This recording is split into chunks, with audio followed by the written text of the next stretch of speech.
तो आ गए आप। स्वागत करशु तमारू आपने यूट्यूब चैनल P.Classes। जो તમે ધોરણ 10 ની અંદર ભણતા હોય અને જો તમે આ વખતે ધોરણ 10 ની અંદર બોર્ડ એક્ઝામ આપવાના હોય 2025 ની અંદર જો તમે બોર્ડની પરીક્ષા આપવાના હોય અને આઈએમપી પ્રશ્નોની તપાસની અંદર ફરી રહ્યા હોય, આઈએમપી પ્રશ્નો તમે ગોતી રહ્યા હોય, તમે ગમે તે કરી રહ્યા હોય, તમે આખું વર્ષ ભલે તમે ગમે એટલી મહેનત કરી હોય અથવા તમે એ કેટેગરીના સ્ટુડન્ટ છો કે તમે હવે વધારે ટાઈમ નથી, બોર્ડની પરીક્ષા આવવાનો વધારે ટાઈમ નથી અને તમે મોસ્ટ આઈએમપી પ્રશ્નો શોધી રહ્યા છો, તો આ વિડીયો તમારા માટે છે।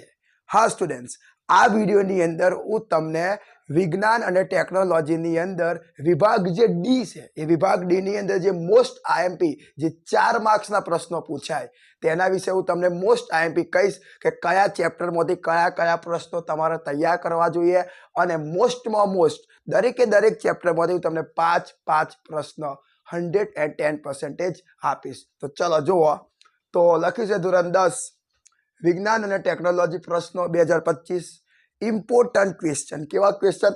ઇમ્પોર્ટન્ટ ક્વેશ્ચન્સ, વિભાગ ડી।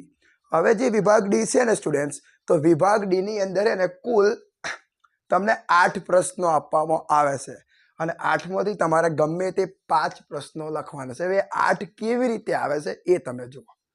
તો બ્લેકબોર્ડ પર મેં લખ્યું જ છે કે પ્રકરણ અને પ્રશ્નોની સંખ્યા। તો જે પ્રકરણ 2 છે જેનું નામ છે એસિડ, બેઝ એન્ડ ક્ષાર, એની અંદર સ્ટુડન્ટ 4 માર્ક્સના તમને 2 પ્રશ્ન પૂછે, એટલે કે પ્રકરણ 2 માંથી 2 પ્રશ્ન।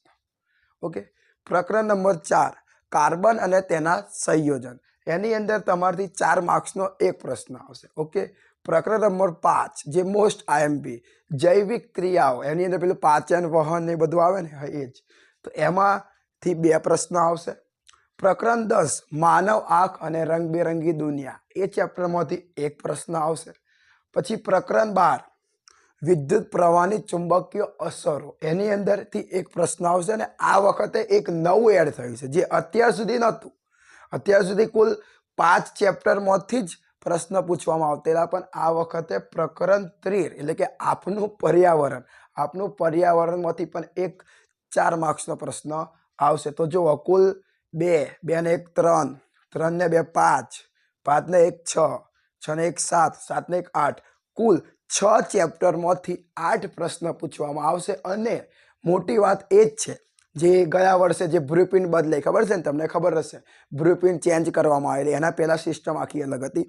તો કુલ 8 પ્રશ્નો આપવામાં આવશે અને 8માંથી તમારે ગમે તે 5 લખવાના। ઓકે સ્ટુડન્ટ્સ, અને એક મહત્વની વાત એ છે કે માની લો કે તમને આટલા ચેપ્ટર નથી આવડતા, તો પણ તમારે ગભરાવાની જરૂર નહીં। માની લો કે તમને આમાંથી આ ચેપ્ટર નથી આવડતું અને તમને આ ચેપ્ટર નથી આવડતું, તો પણ તમે વિચારો કે તમે આ ચેપ્ટરના 2 પ્રશ્ન લખી દો, આ ચેપ્ટરના 2 લખી દો, 2 ને 2 કેટલા થઈ ગયા? 4 થઈ ગયા, અને એક આ ચેપ્ટરમાંથી 1 લખી દો, તો કુલ 5 પ્રશ્ન થઈ ગયા। એટલે તમે જે તૈયારીની અંદર કમી હોય અને જો તમે એવું વિચારતા હોય કે મારે તૈયારી નહીં તો મારું રિઝલ્ટ પરિણામ ખરાબ આવશે, તો એની ચિંતા કરવાની જરૂર નહીં, કેમ કે તમે આમાંથી અમુક ચેપ્ટરને સ્કીપ પણ કરી શકો છો। પણ જો તમારે 90% લાવવા હોય, જો તમારે 95% લાવવા હોય, 90+ લાવવા હોય, 80+ લાવવા હોય, તો તમારે દરેકે દરેક ચેપ્ટર કરવા પડે। અને હવે આપણે આ વિડીયોની અંદર દરેકે દરેક ચેપ્ટર આધારિત મોસ્ટ 5 આઈએમપી હું તમને પ્રશ્ન આપીશ કે દરેક ચેપ્ટરમાંથી કયા મોસ્ટ પ્રશ્નો તમારે સૌથી પહેલા કરવા જોઈએ। તો ચલો જોઈએ હવે પ્રશ્નો। હવે સ્ટુડન્ટ્સ જોઈએ પ્રકરણ 2 એસિડ, બેઝ અને ક્ષાર, જેમાંથી 4 માર્ક્સના 2 પ્રશ્ન આવશે। તો આ ચેપ્ટર કરો તો ઘણો ફાયદો થશે। યસ, જો તમે આ ચેપ્ટરની અંદર મહેનત કરો ને, તો આ ચેપ્ટરમાં કરેલી મહેનત તમારી અસફળ ન જાય। એનું કારણ એક જ છે કે તમે જો આ ચેપ્ટર કમ્પ્લીટ આખું પૂરેપૂરું કરો ને, તો શું ફાયદો થાય કે તમને આ ચેપ્ટરના બંને પ્રશ્ન આવડી જાય। જે 4 માર્ક્સના જે બંને પૂછાય ને, પણ અથવામાં નહીં, બંને લખાય। યસ, તમે બંને લખી શકો છો। અને જો તમે બંને લખો ને તમને કોઈ ત્રીજું કોઈ અલગ ચેપ્ટર નહીં આવડતું, તો તમે અહીંયા એનો ફાયદો લઈ શકો। તો જો એના મોસ્ટ આઈએમપી પ્રશ્ન તમારી સામે રજૂ જ છે। એમાં જે પહેલો પ્રશ્ન છે કે દાણાદાર ઝીંકની મંદ સલ્ફ્યુરિક એસિડ સાથેની પ્રક્રિયા દર્શાવતા પ્રયોગનું આકૃતિ સાથે વર્ણન કરો. ઝીંકની સોડિયમ હાઇડ્રોક્સાઇડ સાથેની પ્રક્રિયાનું સમીકરણ લખો. સ્ટુડન્ટ્સ, આ જ્યારે તમે ચેપ્ટર ભણો છો ત્યારે એની અંદર પહેલા એસિડ અને બેઝના સામાન્ય ગુણધર્મો જોવો છો કે એસિડ સ્વાદે ખાટા હોય છે, બેઝ સ્વાદે તુરા હોય છે, એ બધા સામાન્ય ગુણધર્મ. એના બાદ રાસાયણિક ગુણધર્મ આવે છે અને એની અંદર તમારી ચોપડીની અંદર પણ આકૃતિ દોરેલી છે. એની અંદર એસિડ સાથે ધાતુની પ્રક્રિયા કરવામાં આવે છે. એમાં ઝીંક ધાતુ લેવામાં આવે છે અને એની એસિડ સાથે પ્રક્રિયા કરવામાં આવે છે. આ એક પ્રયોગ છે અને આ પ્રયોગ પૂછાય છે અને બોડીની અંદર ઘણીવાર પૂછાયો પણ છે અને 2 વર્ષથી સતત નહીં પૂછાયો, 2 વર્ષથી લગભગ સતત નહીં પૂછાયો. તો આ વર્ષે 2025ની અંદર પૂછાવાની 100% સંભાવના છે. એના બાદ બીજો પ્રશ્ન કે સૂચક એટલે શું? એસિડ બેઝની પરખ માટે વપરાતા સૂચકો જણાવો. એવું પણ પૂછી શકે અને 2 માર્ક્સમાં તમને આ પૂછી શકે અને એના બીજા 2 માર્ક્સમાં એવું પૂછી શકે. તમે ઘાનેદ્રીય સૂચકો વિશે ખબર હશે. તમને સૂચકના 3 પ્રકાર આવે: કુદરતી સૂચક, કૃત્રિમ સૂચક અને ઘાનેદ્રીય સૂચક. ઓકે, તો ઘાનેદ્રીય સૂચકની મદદથી પણ તમે સ્વાદથી આપણે કંઈ નક્કી નહીં કરતા, સ્વાદથી જે નક્કી કરી એને ઘાનેદ્રીય સૂચક કહેવાય. તો એ પણ તમને પૂછી શકે. આ 2 માર્ક્સ, આ 2 માર્ક્સ, ટોટલ 4 માર્ક્સ. ઠીક છે. ત્રીજો પ્રશ્ન, મોસ્ટ આઈએમપી, પીએચ માપક્રમ પર ટૂંક નોંધ લખો. પીએચ તમને ખબર છે, એક સંખ્યા આવે 0 થી 14. એની અંદર 7 થી નીચે હોય તો એસિડ બતાવે, 7 થી ઉપર હોય તો બેઝ બતાવે છે. એ તમને ખબર હશે. પીએચ માપક્રમ ટૂંક નોંધ લખો. આ ક્વેશ્ચન. પછી ચોથો ક્વેશ્ચન છે ટૂંક નોંધ લખો. વિરંજન પાવડર એસિડ અને બેઝની મદદથી થોડા ઘણા રસાયણ બને છે. સોડિયમ ક્લોરાઇડ છે, વિરંજન પાવડર છે, ધોવાનો સોડા છે, ખાવાનો સોડા છે, નાહવાનો સોડા તો ના કહેવાય, કે ખાવાનો ધોવાનો એક જ કહેવાય. પછી પ્લાસ્ટર ઓફ પેરિસ છે. તો આ બધા રસાયણ બને છે. એમાંથી મોસ્ટ આઈએમપી મેં ગણ્યો છે કે વિરંજન પાવડર. પ્લાસ્ટર ઓફ પેરિસ તમે કરી શકો કેમ કે એ પૂછાય છે અને એ પૂછાયો છે એટલે વિરંજન પાવડર આ વખત મેં લીધો. પછી આપણા પાચન તંત્રમાં પીએચનું મહત્વ તમને ખબર છે કે આપણા પાચન તંત્રમાં એક એસિડ છે જેનું નામ શું છે? Hydrochloric acid. આપણે ગમે તે ખાઈએ એનું પાચન કરવામાં મદદ કરે છે, બરાબર? તો આપણા પાચન તંત્રમાં પીએચનું મહત્વ, આ દૈનિક જીવનમાં પીએચનું મહત્વ જે ટોપિક છે ને એની અંદર છે. ઓકે, તો ટોટલ આ 5 પ્રશ્નો છે સ્ટુડન્ટ્સ, એસિડ, બેઝ અને ક્ષાર. તમે આ 5 જો તમે ન કર્યા હોય, હજી શરૂઆત કરવાની હોય તો તમે સૌથી પહેલા આ 5 પ્રશ્નો સૌથી પહેલા તમે કમ્પ્લીટ કરો અને એના સિવાય તમે બીજું વધારાનું પણ કરી શકો છો. પણ સૌથી પહેલા તમે આ 5 પ્રશ્નો સૌથી પહેલા કરો. આ 5મોથી જ પરીક્ષા બોર્ડની અંદર પૂછાશે એની ગેરંટી હું તમને આપી શકું છું કેમ કે હું સતત 5 વર્ષથી વિજ્ઞાન, ઇંગ્લિશ, ગણિતનું ટ્યુશન કરાવું છું અને મને ખબર છે કે કેવા પેપર આવે છે. ઓકે સ્ટુડન્ટ, તો તમે આ 5 કરી શકો છો. સૌથી પહેલા આ કરજો. ઓકે, અને એક બીજી વાત તમને કહું. તમને એમ લાગે છે કે ખાલી આ વિડીયો ખાલી મોસ્ટ આઈએમપી પ્રશ્નો જ તમને આપશે? તમને એવું લાગે છે કે આ વિડીયોની અંદર તમને ખાલી મોસ્ટ આઈએમપી પ્રશ્ન જ મળશે? ના સ્ટુડન્ટ્સ, એક ક્લિયર વસ્તુ કહી દઉં કે તમે જ્યારે તમારી પાસે વિજ્ઞાનની ગ્રાઇડ હશે અને ગ્રાઇડની અંદર પણ આ દરેક પ્રશ્નો છે જ, 100% છે જ. પણ તમે ડાયરેક્ટ જ્યારે તમે તૈયાર કરવા બેસતા હશો તો કદાચ તમને તકલીફ પડતી હશે અથવા તમને યાદ નહીં રહેતું હોય અથવા ભૂલી ગયા હશો. પણ સ્ટુડન્ટ્સ, આ વિડીયો છે અને તમે આ વિડીયોનું જે ડિસ્ક્રિપ્શન છે ને એને એકવાર અવશ્ય ચેક કરજો. તમને આ વિડીયોના ડિસ્ક્રિપ્શનની અંદર આ 5 પ્રશ્ન PDF સ્વરૂપે લખેલા જોવા મળશે. જો તમારી પાસે ગ્રાઇડની વ્યવસ્થા નથી, કોઈ મટીરિયલ નથી, તો તમારે ચિંતા કરવાની જરૂર નથી. કારણ કે આ વિડીયોના ડિસ્ક્રિપ્શનમાં તમને ચેપ્ટર વાઇઝ PDF જોવા મળશે અને એની અંદર આ દરેક પ્રશ્ન જવાબ સાથે લખેલા હશે. કેમ કે હું સતત 5 વર્ષથી ટ્યુશન કરાવું છું તો મારી પાસે આ બધા જ પ્રશ્નો લખેલા છે, એકદમ કમ્પ્લીટ, જે સ્ટુડન્ટે લખ્યા છે. તો તમે એનો ઉપયોગ કરી શકો છો અને તમારે ગ્રાઇડમાંથી તૈયાર ના કરવું હોય તો તમે અમારું જે મટીરિયલ છે, જે ફ્રી તમને હું આપું છું નીચે ડિસ્ક્રિપ્શનની અંદર, એનાથી તમે એ તૈયાર પણ કરી શકો છો અને તમારે એકદમ સરળ ભાષાની અંદર દરેક પોઈન્ટ લખેલો તમે જોઈ શકો છો. ચલો હવે આપણે જોઈએ નેક્સ્ટ પ્રકરણ. હવે સ્ટુડન્ટ્સ, પ્રકરણ નંબર 4 જુઓ, કાર્બન અને તેના સંયોજનો. આ ચેપ્ટર પણ એના પણ તમે આઈએમપી જુઓ. તો સ્ટુડન્ટ્સ એક વાત તમને કહી દઉં કે આ ચેપ્ટરની અંદર તમને આ રીતે પ્રશ્ન પૂછાઈ શકે. જુઓ, તમને લખેલું હોય નીચેના પ્રશ્નનો જવાબ આપો અને તમને એ અને બી ની અંદર આપેલું હોય એ વાળો પ્રશ્ન 2 માર્ક્સનો અને બી વાળો પ્રશ્ન પણ 2 માર્ક્સનો, એટલે 2 + 2 એટલે 4. એવું મેં તમે જુઓ અહીંયા પણ પૂછ્યું છે. ઓકે, તો એક પ્રશ્ન આવો પણ આવી શકે કે નાઇટ્રોજન અણુ N2 માં સહસંયોજક બંધની રચના સમજાવો. આ પ્રશ્ન પણ તમે કરી શકો છો. આ પ્રશ્ન આવી શકે. હવે એક વાત છે, જો તમે ચેપ્ટર ભણ્યા હોય ને તો તમને ખબર હશે, જો તમને અહીંયા એક અણુનો પ્રશ્ન આવડે ને, એક જ અણુનો, તો બીજા અણુના તમને ઓટોમેટિક આવડી જાય. જેમ કે N2 અણુ, O2 અણુ, પછી Cl2 અણુ, F2 અણુ, આ H2 અણુ, આ દરેકના તમને ઓટોમેટિક આવડી જાય. પણ તમારે કમ્પ્લીટ કરવો પડે, ખાલી તમારે ચેન્જીસ કરવાનું હોય. હાઇડ્રોજન લખેલું હોય તો તમારે નાઇટ્રોજન કરવાનું, એટલે તમે જુઓ તો તમને આવડી જશે. વિડીયોના ડિસ્ક્રિપ્શનમાં PDF તો જોવો, તમને ઓટોમેટિક ખ્યાલ આવી જશે. બીજો છે ક્લોરીન વાયુ Cl2 માં સહસંયોજક બંધની રચના સમજાવો. આ રીતે પણ પૂછી શકે. અથવા એવું ના પૂછાય ને તો એવું પૂછાય કે તમને અહીંયા એવું માની લો કે નાઇટ્રોજન અણુ N2 નું પૂછ્યું છે અને નીચે તમને H2O પાણીના અણુનું સહસંયોજક બંધની રચના પૂછે, એવું પણ પૂછી શકે. પ્રશ્ન 2 જુઓ, હાઇડ્રોકાર્બન સંયોજનો એટલે શું? તેનું વર્ગીકરણ સમજાવો. બંધારણ આધારે પણ સમજાવો. જેમ કે હાઇડ્રોકાર્બનનું વર્ગીકરણ બંને રીતે થાય છે. એમને વર્ગીકરણ કહીએ તો હાઇડ્રોકાર્બનનું વર્ગીકરણ 2 રીતે થાય. સંતૃપ્ત હાઇડ્રોકાર્બન, જેમાં આલ્કેનનો સમાવેશ થાય. અસંતૃપ્ત હાઇડ્રોકાર્બન, એમાં આલ્કીન ને આલ્કાઇનનો સમાવેશ થાય. એ અને બંધારણના આધારે જોઈએ તો હાઇડ્રોકાર્બનને 3 રીતે રજૂ કરવામાં આવે: સરળ શૃંખલામાં, શાખીય શૃંખલામાં અને વલય શૃંખલામાં. બરાબર, 3 રીતે રજૂ કરી શકાય છે. પછી તમે આગળ વધો તો પ્રશ્ન નંબર 3, નીચેના પ્રશ્નોના જવાબ ફરીથી આપો. યોગશીલ પ્રક્રિયા સમજાવો. યોગ કરવાનો છે, બરાબર. એની અંદર એમાં શું હોય છે કે અસંતૃપ્ત સંયોજનો સંતૃપ્ત બની જાય છે, એટલે કે આલ્કીનમાંથી આલ્કેન અને આલ્કાઇનમાંથી પણ આલ્કેન બની જાય છે. યોગશીલ પ્રક્રિયા સમજાવો. અને એની નીચે લખ્યું બંધારણીય સમઘટકો એટલે શું? ઉદાહરણ આપો. બંધારણ સમઘટકો એટલે સ્ટુડન્ટ્સ આ ચેપ્ટરનું નામ જ છે, કાર્બન અને તેના સંયોજન. સ્ટુડન્ટ્સ તમારે આ ચેપ્ટરની અંદર સંયોજન બનાવવા પડે. સંયોજન આલ્કેનના બનાવવા પડે, આલ્કીનના, પછી આલ્કાઇનના. સાથે સાથે ક્રિયાશીલ સમૂહ આવે. આલ્કોહોલના પણ તમને સંયોજન દોરતા આવડવા જોઈએ.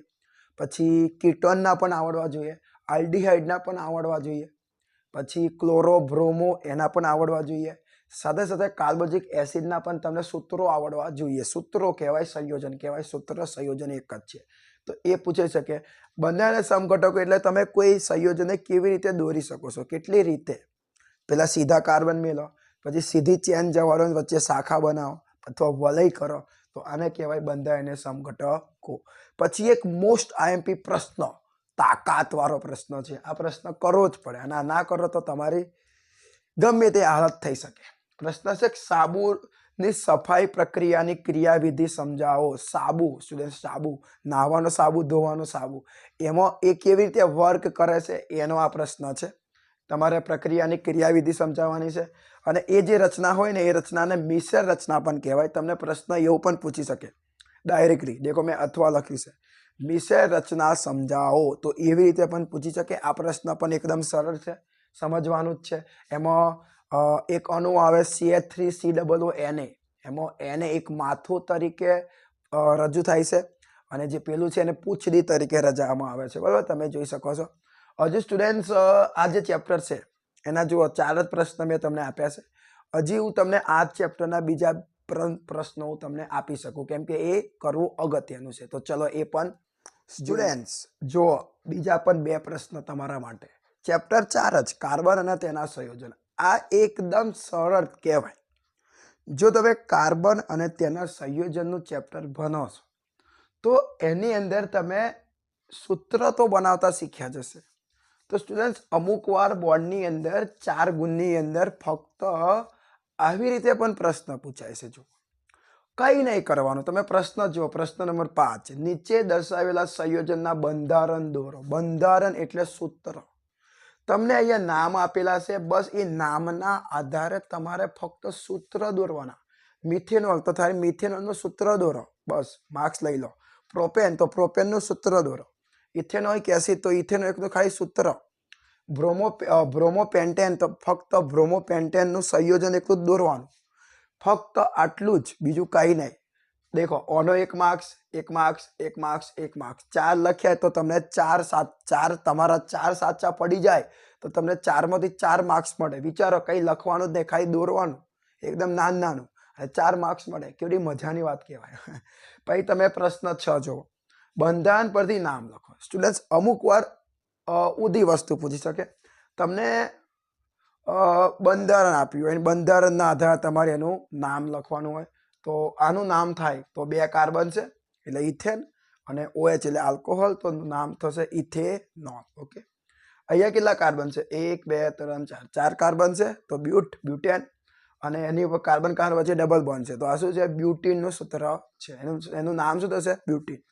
આને જુઓ તો કેટલા કાર્બન છે? 4. 4 એટલે બ્યુટેન. Br એટલે બ્રોમો, તો બ્રોમો બ્યુટેન.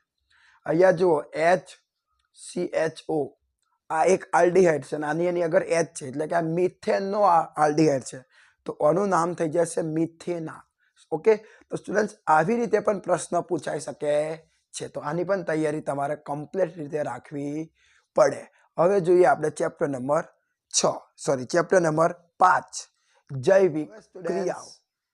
વિજ્ઞાન ધોરણ 10માં મોસ્ટ IMP ચેપ્ટર તરફ જઈએ, જે અત્યાર સુધીના રેકોર્ડમાં આ ચેપ્ટરમાંથી પ્રશ્ન ન આવે તો પેપર જ ના બને. જો તમે આ ચેપ્ટરના પ્રશ્નો નહીં કરતા તો તમે વિજ્ઞાનનું પેપર જ ના આપતા, કેમ કે આ ચેપ્ટર કરવું તો બહુ જ જરૂરી છે. જુઓ, પ્રકરણ 5 જૈવિક ક્રિયાઓ. હવે સ્ટુડન્ટ્સ, આ ચેપ્ટરમાંથી તમે જે રીતે પેલા એસિડ બેઝ 4માંથી 2 પ્રશ્નો આવતેલા, એમ જ આ ચેપ્ટરમાં પણ તમે 2 પ્રશ્નો તમારી સામે આવશે. હવે એમાં IMP પ્રશ્નો છે જ નહીં એવું નહીં, IMP પ્રશ્નો તો દરેકમાં છે જ, અને આટલા કર્યા એટલે બહુ, બસ આટલું જ કરવાનું, બીજું તમારે વધારે કાંઈ પણ કરવાની જરૂર છે નહીં. તો જુઓ તમે, તો એમાં પહેલો પ્રશ્ન છે કે જૈવિક ક્રિયા એટલે શું? અગત્યની જૈવિક ક્રિયા ટૂંકમાં સમજાવો. કે ખાલી ટૂંકમાં સમજાવવાની છે કે જૈવિક ક્રિયાઓ મતલબ જીવન જીવવા માટેની જે ક્રિયાઓ હોય એને જૈવિક ક્રિયાઓ કહેવાય. જેમ કે પોષણ, આપણે ખોરાક ખાઈએ છીએ તો આપણને પોષણ મળે છે. બીજું શ્વસન, આપણે ઓક્સિજન લઈએ છીએ, કાર્બન ડાયોક્સાઇડ બહાર કાઢે છે, શ્વસન. વહન, આપણા શરીરની અંદર જે પણ આપણે ખાઈએ છીએ એ લોહી દ્વારા, રુધિર દ્વારા આખા શરીરમાં વહન કરે છે તો એને કહેવાય વહન. પછી ઉત્સર્જન. ઓકે, તો આટલી અગત્યની જૈવિક ક્રિયાઓ છે, એટલે ટૂંકમાં સમજાવવાની છે. પછી તમને આ ચેપ્ટરમાં આખી ફૂલ્લી ડિટેલની અંદર આપેલી છે, તમારે ડિટેલમાં નહીં, ખાલી ટૂંકમાં. પ્રશ્ન તમે જોઈ શકો છો, વિડીયોના ડિસ્ક્રિપ્શનમાં લિંક છે, ક્લિક કરો અને પ્રશ્ન તમે મેળવી લો. ઓકે, બીજો પ્રશ્ન જુઓ. વનસ્પતિમાં પોષણ સમજાવો, અથવા એવું પણ પૂછાય સ્વયંપોષી પોષણ સમજાવો. હા સ્ટુડન્ટ્સ, પોષણ છે એના 2 પ્રકાર છે, સ્વયંપોષી પોષણ, વિષમપોષી પોષણ. અને દુનિયામાં 2 પ્રકારના સજીવ હોય, સ્વયંપોષી સજીવ, વિષમપોષી સજીવ. આપણે બધા વિષમપોષી સજીવ છે, કેમ કે ખોરાક આપણે જાતે નહીં બનાવતા, આપણે વનસ્પતિઓ પર આધાર રાખીએ છીએ ખોરાક માટે. આપણે ઘરે જે પણ ખાઈએ છીએ વેજીટેબલ્સ, એ દરેક વેજીટેબલ્સ આપણને વનસ્પતિ દ્વારા મળે છે, એટલે આપણે વિષમપોષી છીએ. અને કયું પોષણ કરીએ છીએ? વિષમપોષી પોષણ કરીએ છીએ. તો આ પ્રશ્ન એક IMP છે. અને વનસ્પતિઓ પોતાનો ખોરાક પોતાની જાતે બનાવે એટલે શું છે? સ્વયંપોષી. એટલે તો લખ્યું વનસ્પતિમાં પોષણ સમજાવો અથવા સ્વયંપોષી પોષણ સમજાવો. એવું પણ પૂછે વનસ્પતિમાં પોષણ, એવું પણ પૂછે વનસ્પતિમાં પોષણ યા ફિર સ્વયંપોષીમાં પોષણ, તો બંને એક જ છે, તમે લખી શકો. ત્રીજો પ્રશ્ન છે અમીબામાં પોષણ સમજાવો. અમીબા એક કોષી સજીવ છે, એનું પણ પોષણ પૂછાઈ શકે છે. ચોથું, આ પેપરમાં આવે છે. આ પ્રશ્ન એક એવો પ્રશ્ન છે જે અત્યાર સુધીના ઇતિહાસમાં સૌથી વધારે પૂછાતો પ્રશ્ન આ દર વર્ષે પૂછાય છે. બીજો ના પૂછાય તો આ જ પૂછાય. સૌથી વધારે પૂછાયેલો પ્રશ્ન છે. મનુષ્યના પાચન તંત્રની આકૃતિ દોરી નામ નિર્દેશન સાથે વિગતવાર સમજાવો.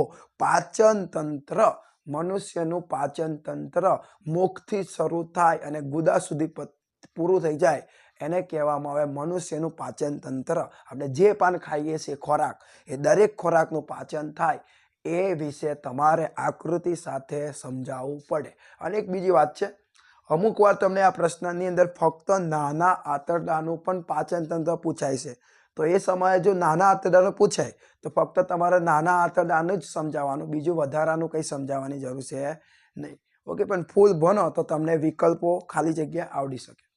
ચોથો પ્રશ્ન છે મનુષ્યનું વહન તંત્ર સમજાવો. વહન તંત્ર, આપણું હૃદય કઈનું કામ કરે છે, હૃદયની વાત કરે છે, હાર્ટની વાત ચાલે છે. ઓકે, અથવા હૃદય આપણો પંપ, હૃદયની વાત ચાલે છે તો હૃદય તો બનાવવું જ પડશે.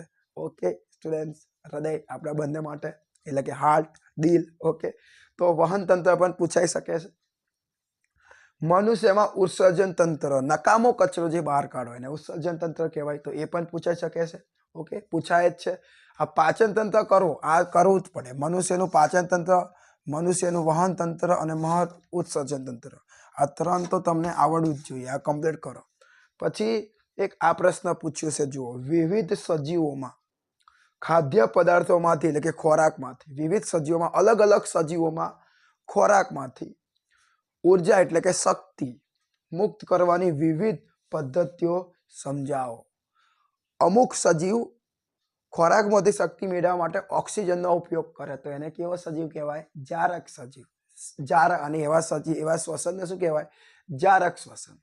અમુક સજીવો ઓક્સિજન વગર પણ ઉર્જા મેળવે છે તો એવા શ્વસનને શું કહેવાય? અજારક શ્વસન. આ એની વાત કરી છે, તો આ પ્રશ્ન પણ તમારે કરવો જોઈએ. તો સ્ટુડન્ટ્સ, આ ચેપ્ટરમાં બસ આટલા જ છે, પણ તમે આટલા કર્યા એટલે બહુ કહેવાય. આટલા કરો તો આમાંથી જ આવે. દર વર્ષે એ જ પૂછાય છે, ખાલી એક બે ફેરફાર થાય છે, બાકી તો એ જ પૂછાય છે. અને બીજા તો આવતા નહીં, ચોપડીમાંથી જ આવે છે, ચોપડીની બહારથી તો કશું આવતું નહીં. જો તમે આટલું કર્યું હોય તો પછી તમારું માટે ઇનફ કહેવાય. ચલો જોઈએ હવે આપણે ચેપ્ટર આગળ. પ્રકરણ 10, માનવ આંખ અને રંગબેરંગી દુનિયા. માનવ આંખ, માનવની આંખ અને એની આસપાસ જે દેખે એ રંગબેરંગી દુનિયા. ઓકે, તો એના પણ મોસ્ટ આઈએમપી પ્રશ્ન તમારી સામે આવી ગયા. તો પહેલો તો પ્રશ્ન એ જ છે કે માનવ આંખ, તો પહેલાં તો માનવ આંખ વિશે સમજવું પડે. તો પહેલો પ્રશ્ન છે કે માનવ આંખની નામ નિર્દેશનવાળી સરળ આકૃતિ દોરવાની. એટલી બધી હેવી આકૃતિ તમારે દોરવાની કાંઈ જરૂર નહીં. બસ આકૃતિ દોરો અને નામ નિર્દેશ કરો એટલે તમારું કામ થઈ ગયું. કેમ કે તમે કોઈ પણ વિજ્ઞાનની અંદર કોઈ પ્રશ્ન લખો ને અને આકૃતિવાળો હોય ને તો આકૃતિનો 1 માર્ક્સ હોય, અને જો તો આકૃતિ તમે નહીં દોરતા તો તમને 1 માર્ક્સ નહીં મળતો. તો 3 માર્ક્સનું તમારું લખાણ અને 1 માર્ક્સ તમારો આકૃતિનો, એટલે કેટલા થયા? 4 માર્ક્સ થયા ને એમ. તેના મુખ્ય ભાગોના કાર્ય જણાવો. એક આ પ્રશ્ન કરવો જોઈએ. પછી એક આ પ્રશ્ન સૌથી વધુ વાર પૂછાય છે. છેલ્લી પાટલી પર બેઠેલા વિદ્યાર્થી બ્લેકબોર્ડ પરનું લખાણ વાંચવામાં તકલીફ પડે છે. આ બાળક કઈ ખામીથી પીડાતું હશે? તેનું નિવારણ આકૃતિ સહ વર્ણવો. એટલે કે કોઈ વિદ્યાર્થી છે કે જે છેલ્લી પાટી પર બેઠો છે, એને બ્લેકબોર્ડ પરનું લખાણ સ્પષ્ટ વંચાતું નથી. તો આ લઘુ દ્રષ્ટિની ખામીવાળો પ્રશ્ન છે વિદ્યાર્થીઓ. આ તમે કરવાનો જ પડે. અને એક બીજી વાત, અહીંયા થોડુંક ટ્વિસ્ટિંગ થાય એવું છે. જો તમને લઘુ દ્રષ્ટિવાળો પ્રશ્ન આવડી જાય ને તો ગુરુ દ્રષ્ટિવાળો પ્રશ્ન તમારો ઓટોમેટિક આવડી જાય. ખાલી તમારે ને શબ્દો જ ચેન્જ કરવાના. લઘુ દ્રષ્ટિની જગ્યાએ ગુરુ દ્રષ્ટિ, બસ એટલું જ. અને 2-3 પોઈન્ટ ચેન્જ કરવાના આવે. બાકી બેઠો તો બેઠો પ્રશ્ન તમને જોવા મળે. વિડીયોની ડિસ્ક્રિપ્શનમાં બંને પ્રશ્નને તમે એક સાથે જોશો, તમે બંને સરખા લાગશે, ખાલી થોડોક જ ફરક દેખાશે. અને જો તમે એમ કરશો ને તો તમારે બંને પ્રશ્ન થઈ જશે. અને એક વસ્તુ યાદ રાખજો, આ બંને પ્રશ્ન મોસ્ટ આઈએમપી છે. લઘુ દ્રષ્ટિ પૂછાય કાં તો ગુરુ દ્રષ્ટિ પૂછાય. લઘુ પૂછાય તો ગુરુ ના પૂછાય, ને ગુરુ પૂછાય તો લઘુ નહીં પૂછાતું. આગળ જોવો તો ટૂંક નોંધ લખો. તારાઓનું ટમટમવું, એક આ પ્રશ્ન પણ પૂછાય એવો છે. વાતાવરણીય વક્રીભવન એટલે શું? સંક્ષિપ્તમાં સમજાવો. ઓકે, એક આ પ્રશ્ન પણ પૂછાય છે.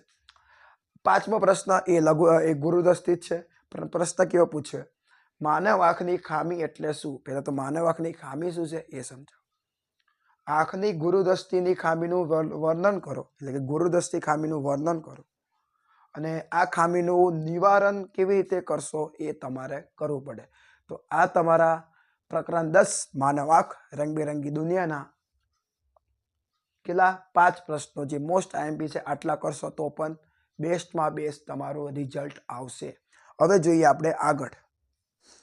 હવે વિદ્યાર્થીઓ ચેપ્ટર 12 વિદ્યુત પ્રવાહની ચુંબકીય અસર. ચુંબક અને વિદ્યુત જ્યારે ભેગા થાય ત્યારે ચુંબકની અસર દર્શાવે. ઓકે, તો ચલો એની અંદર પ્રશ્ન જોઈએ. મોસ્ટ આઈએમપી 5 પ્રશ્નો. તો એમાં સૌથી પહેલો છે ચુંબકીય ક્ષેત્ર એટલે શું? ક્ષેત્રરેખાઓની અહીંયા ચાલશે. ક્ષેત્રરેખાઓની લાક્ષણિકતાઓ જણાવો. તમને અહીંયા 2 પ્રશ્ન કમ્બાઈન કરીને પૂછી દીધા છે. ક્ષેત્રરેખાઓની લાક્ષણિકતા અને ચુંબકીય ક્ષેત્ર એટલે શું? બરાબર, તો એક આ પ્રશ્ન છે. બીજો છે કે વિદ્યુત પ્રવાહ ધારિત વર્તુળાકાર લૂપના કારણે ઉદ્ભવતા ચુંબકીય ક્ષેત્રની ચર્ચા કરો. સ્ટુડન્ટ્સ, વિદ્યુત પ્રવાહ ધારિત એટલે કોઈ વાયર છે કે જે વાયરની અંદર વિદ્યુત જઈ રહ્યો છે, ઇલેક્ટ્રિસિટી જઈ રહી છે, તો એને વિદ્યુત પ્રવાહ ધારિત કહેવાય. વર્તુળ આકાર એટલે તમે એને વર્તુળ એમ ગોળ, એ વાયરને આ રીતે ગોળ વાળવાનો. આ જે વાહક હોય ને, વાયરને વાહક કહેવાય ને ગોળ. અને જ્યારે એમાં એ ગોળ બની જાય, વર્તુળ બની જાય, ત્યારે એમાં વિદ્યુત પ્રવાહ જાય ત્યારે ઉદ્ભવતું ચુંબકીય ક્ષેત્ર છે ને એને તમારે ચર્ચા કરવાની છે, સમજાવવાનું છે. મોસ્ટ આઈએમપી પ્રશ્ન આ કહેવાય. સોલેનોઇડ એટલે શું? વિદ્યુત પ્રવાહ ધારિત સોલેનોઇડને લીધે ઉદ્ભવતા ચુંબકીય ક્ષેત્રની ચર્ચા કરો. 2023ની અંદર એ પ્રશ્ન પૂછવામાં આવેલો. સ્ટુડન્ટ્સ, જ્યારે 2023માં જે ધોરણ 10ની જે બોર્ડની એક્ઝામ હતી એની અંદર આ ચેપ્ટરમાંથી સોલેનોઇડ પૂછવામાં આવેલો. ઓકે, એની નીચે જુઓ, શોર્ટ સર્કિટ અને ઓવરલોડિંગ વચ્ચેનો તફાવત. અમુક વાર આ તફાવત પણ પૂછાય છે. શોર્ટ સર્કિટ કોને કહેવાય, ઓવરલોડિંગ કોને કહેવાય, તો આ પણ કરવો પડે. અને લાસ્ટ ક્વેશ્ચન છે ઘરેલું વિદ્યુત પરિપથ આકૃતિ દોરી સમજાવો. તમારે જસ્ટ એક આકૃતિ નોર્મલ દોરવાની, જેની અંદર આપણા ઘરે જે રીતે વિદ્યુતનું વિભાજન થતું હોય એ સમજાવવામાં આવે છે. આ પ્રશ્ન પણ બહુ ઇન્ટરેસ્ટિંગ છે. તો આ 5 પ્રશ્નો તમે આ ચેપ્ટરના કરી શકો છો. હવે આપણે એક લાસ્ટ ચેપ્ટર લઈએ જેનું નામ છે આપનું પર્યાવરણ. હવે વિદ્યાર્થીઓ વિભાગ ડી 4 માર્ક્સના ચેપ્ટરનો લાસ્ટ ચેપ્ટર. ઓકે, જેનું નામ છે પ્રકરણ 13 અને નામ છે મસ્ત આપનું પર્યાવરણ, અવર એન્વાયરમેન્ટ. આ ચેપ્ટર એક અલગ ટોપિક કહેવાય, કેમ કે 2 વર્ષ પહેલા આ ચેપ્ટરમાંથી ફક્ત 2 માર્ક્સનો જ પ્રશ્ન આવતો, પણ હમણાંથી આ ચેપ્ટરનું માંથી 4 માર્ક્સનો પ્રશ્ન પૂછે છે. બોલો કેવું કહેવાય. એની અંદર જે પહેલો પ્રશ્ન છે ટૂંક નોંધ લખો. નિવસન તંત્ર ઇકોસિસ્ટમ. આપણને જીવન જીવવાની બધી જ સુવિધાઓ મળી રહે. ખોરાક મળે, પાણી મળે, રહેવા માટેની જગ્યા મળે, દરેક વસ્તુ મળે. એ વસ્તુને, એ જગ્યાને, એ વસ્તુ નહીં પણ એ જગ્યાને શું કહેવાય? નિવસન તંત્ર કહેવાય. જેમ કે કોઈ હાથી હોય તો હાથીને જીવન જીવવાની દરેક વસ્તુ, પાણી, રહેવા માટેની જગ્યા, ખોરાક, આ બધું કંઈ શહેરમાં ના મળે, જંગલમાં મળે. તો હાથીનું નિવસન તંત્ર શું થાય? જંગલ. એ રીતે કોઈ માછલી હોય કે માછલીને જીવન જીવવાની દરેક વસ્તુ પાણીની અંદર મળે. જો તમે માછલીને પાણીની બહાર કાઢો તો એ મરી જાય છે, કેમ કે એને દરેક વસ્તુ બહાર નથી મળતી, પણ પાણીની અંદર એને દરેક વસ્તુ મળે. તો એને શું કહેવાય? નિવસન તંત્ર. બીજો છે નિવસન તંત્રના ઘટકો જણાવો. આ ટૂંકનો જ લખો, નિવસન તંત્ર. નિવસન તંત્રની અંદર નિવસન તંત્રના 2 પ્રકાર, કુદરતી નિવસન તંત્ર અને કૃત્રિમ. કુદરતી રીતે બને એને કુદરતી કહેવાય, અને માણસો દ્વારા બને તો એને કૃત્રિમ કહેવાય. અને એની અંદર ઘટકો આવે, એક જૈવિક ઘટક અને અજૈવિક ઘટક. પણ સ્પેશિયલ પ્રશ્ન પૂછ્યો છે કે નિવસન તંત્રના ઘટકો જણાવો. તો એની અંદર તમારે કોઈ પણ નિવસન તંત્ર હોય તો એમાં જૈવિક ઘટક હોવો જોઈએ. જૈવિક એટલે સજીવ. કોઈ પણ નિવસન તંત્ર હોય તો એની અંદર સજીવ તો હોય જ છે. જેમ કે આપણું ઘર, તો આપણને આપણા જીવન જીવવાની દરેક વસ્તુ આપણા ઘરની અંદર મળે છે. તો ખોરાક મળે છે, રહેવાની જગ્યા મળે છે, કપડાં મળે છે, બધું જ મળે છે. તો એ આપણું નિવસન તંત્ર છે. તો આપણા નિવસન તંત્રમાં સજીવો છે, આપણા પપ્પા, આપણા મમ્મી, આપણા ભાઈ, આપણે ખુદ, આપણા ઘરની અંદર કોઈ પ્રાણી હોય, કોઈ ઉંદર હોય, મકોડા હોય, ગમે તે હોય, તો આ કીડી હોય, ગમે તે હોય, પતંગી હોય, ગમે તે હોય, કોઈ સજીવ હોય, આપણે આપણા ઘરની અંદર કંઈક બગીચો રોપ્યો હોય તો પણ એ બધું નિવસન તંત્રના જૈવિક ઘટકમાં આવે. અજૈવિકમાં તો આપણી આસપાસ જે હોય એ ટેબલ છે, પંખો છે, લાઇટ છે, મોબાઈલ છે, ટીવી છે, તો આ બધું અજૈવિક ઘટકો એ સમજાવવાનું છે. પછી જૈવિકના પણ 3 પ્રકાર પડે: ઉત્પાદકો, ઉપભોગ્યો અને વિઘટકો. એ તમને પ્રશ્નની અંદર જોવા મળશે. ત્રીજો પ્રશ્ન છે આહાર શૃંખલા અને જૈવિક સ્તરો એટલે કે પોષક સ્તરો સમજાવો. જૈવિક સ્તરને પોષક સ્તર કહેવાય, બરાબર. જેમ કે પોષક એટલે પોષણ, જેને પોષક જ્યાંથી મળે એ સ્તરને પોષક સ્તર કહેવાય. આ પ્રશ્ન પણ મસ્ત છે. પ્રશ્ન નંબર 4, ઓઝોન કેવી રીતે નિર્માણ પામે છે? તમને ખબર છે કે જે સૂર્ય હોય એ સૂર્યના કિરણો પૃથ્વી પર આવે છે, આપણી ચામડી પર પડે છે, તો પણ કોઈ નુકસાન નહીં થતું. એનું કારણ શું છે કે સૂર્યના કિરણો જ્યારે પૃથ્વી સુધી આવે છે ત્યારે એ કિરણોને ઓઝોનના વાયુમાંથી પસાર થઈને આવવું પડે છે. અને એ ઓઝોન છે એ શું કરે છે, તો જે સૂર્યના જે હાનિકારક જે પારજાંબી કિરણો હોય, જે નુકસાન કરે, જે આપણને નુકસાન કરે, પૃથ્વીને નુકસાન કરે, પ્રાણીઓને નુકસાન કરે, એ હાનિકારક કિરણોને એ ઓઝોન કિરણો પાછો ધક્કો મારી દેશે અને જે સારા કિરણો હોય એ આપણી સુધી લાવે છે, જેથી આપણને કંઈ થતું નથી. ઠીક છે, તો એ કહેવાય ઓઝોન એટલે શું અને એની અગત્યતા જણાવો. નકામા કચરાના પ્રકારો. જે કચરો આપણે જે ઉપયોગી વસ્તુ ન હોય એને કચરો કહેવાય. કચરાના 3 પ્રકાર હોય, એટલે કે કચરાના 2 પ્રકાર છે. તમે જોઈએ તો વિઘટનીય જોઈએ તો જૈવ વિઘટનીય અને જૈવ અવિઘટનીય. વિઘટન થાય એના આધારે જુઓ તો 2: જૈવ અવિઘટનીય અને જૈવ વિઘટનીય. ઓકે, કાગળનું વિઘટન કાગળ છે તો કાગળ છે, પ્લાસ્ટિક છે, તો આનું વિઘટન નહીં થતું, પ્લાસ્ટિકનું તો નહીં થતું, તો એ જૈવ અવિઘટનીય કચરો છે. પણ કોઈ છાલ હોય, કોઈ ફળ હોય કે ભાઈ વનસ્પતિ હોય તો એનું વિઘટન થાય તો એને કહેવાય જૈવ વિઘટનીય. પ્લાસ્ટિકને કહેવાય જૈવ અવિઘટનીય. અને સ્વરૂપના આધારે તો ઘન કચરો પણ હોય અને પ્રવાહી પણ કચરો હોય, બરાબર. છેલ્લો લાસ્ટ ક્વેશ્ચન, જૈવિક વિશાલન સમજાવો. આમાં તમારે આ નિવસન કરવું જોઈએ, પછી આ ઓઝોન સ્તર કેવી રીતે નિર્માણ પામે છે આ કરવો જોઈએ, અને નકામા કચરાવાળો આ તમારે કરવો જોઈએ. બીજો તમે ન કરો તો એક સમયે ચાલી જાય. આ ન કરો ને આ ન કરો ચાલે, પણ એકવાર નજર માર લેવાની જેથી તમને આવડી જાય. તો સ્ટુડન્ટ્સ, આ ચેપ્ટરના આટલા. તો સ્ટુડન્ટ્સ, આજે આપણે આ વિડીયોની અંદર વિજ્ઞાનના જે વિભાગ ડીમાં જે 4 માર્ક્સના જે પ્રશ્નો પૂછાય છે એમાં આપણે દરેક ચેપ્ટર આધારિત મોસ્ટ 5 પ્રશ્નો જોયા. આઈ હોપ તમને આ વિડીયો જોઈને ઘણો બધો ફાયદો થયો હશે. અને જો તમારી વિજ્ઞાનની તૈયારી અપૂર્ણ હોય તો પણ પૂર્ણ થઈ ગઈ હશે, પૂર્ણ હશે તો તમે વધારે તૈયારી કરી શકશો. પ્લીઝ તમે આ વિડીયોને લાઈક કરો, શેર કરો, અને હા, જો હજી પણ ચેનલને સબસ્ક્રાઈબ ના કરી હોય તો પીડર ક્લાસીસ નામની ચેનલને અત્યારે સબસ્ક્રાઈબ કરો અને પેલું બેલ આઇકનને પણ ઓન કરો, જેથી અમે કોઈ પણ વિડીયો મૂકું તો સૌથી પહેલાં તમારી પાસે એ વિડીયો આવી જાય. પૂરેપૂરો સપોર્ટ કરવાનો ટ્રાય કરો. બોર્ડ પરીક્ષા નજીક આવી રહી છે, મહેનત કરતા રહો. અમે આ જ રીતે તમારા માટે વિડીયો બનાવશું અને તમે પૂરેપૂરી તૈયારી કરીને પોતાનું સારું પરિણામ હાસિલ કરો.